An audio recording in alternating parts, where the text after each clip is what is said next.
మీరు సింహరాశిలో జన్మించారా? లేదా కన్యా రాశిలో జన్మించారా? ఇంకా అయితే మీ కష్టాలన్నీ తొలగిపోయినట్లేనండి. మీరు సింహరాశిలో జన్మించిన వాళ్ళకి ఇప్పుడు అష్టమ శని నడుస్తుంది. ఎవరైతే కన్యా రాశిలో జన్మిస్తారో ఈ జూన్ 2న వాళ్ళకి లాభస్థానంలో గురుడు రాబోతున్నాడు. ఎప్పుడైతే గురుడు మిథునం నుండి కర్కాటకంలోకి వస్తాడో కన్యా రాశి వాళ్ళకి లాభస్థానంలో గురుడు.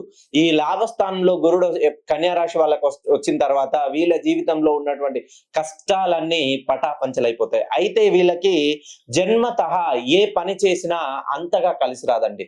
వీళ్ళు ఏదైనా ఒక రూ. 10 పెట్టుబడిగా పెట్టి వేరే వాళ్ళకి ఇస్తే వాళ్ళు కోట్లు గడిస్తారు. అదే రూ. 10 పెట్టుబడిగా పెట్టి వీళ్ళు వ్యాపారం ప్రారంభించినా ఏదైనా నూతనంగా ప్రయత్నం చేసినా వీళ్ళకు అంత ఎదుటి వాళ్ళకి కలిసి వచ్చినట్టుగా వీళ్ళకి కలిసి రాదు.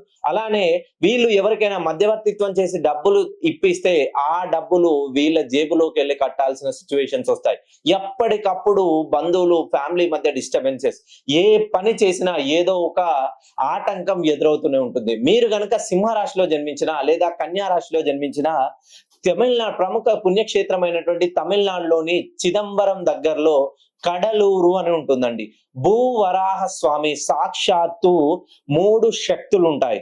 ఇక్కడ ప్రపంచంలోకి వెళ్ళే ది బిగ్గెస్ట్ వైకాసి రథోత్సవం అని ఏప్రిల్ మాసంతో మొన్న రీసెంట్ గా ముగిసినటువంటి ఏప్రిల్ మాసంలో చాలా మంది భక్తుల కోరికలు వినడానికి 3 శక్తులు కలిసినటువంటి భూవరాహ స్వామి ఇక్కడ ఎవరికైతే మీరు ఈ క్షేత్ర సందర్శన తర్వాత చాలా మంది మనసులోని కోరికలు ఉన్నట్టుగా నెరవేరడం ఈ క్షేత్ర సందర్శన యొక్క విశిష్టత.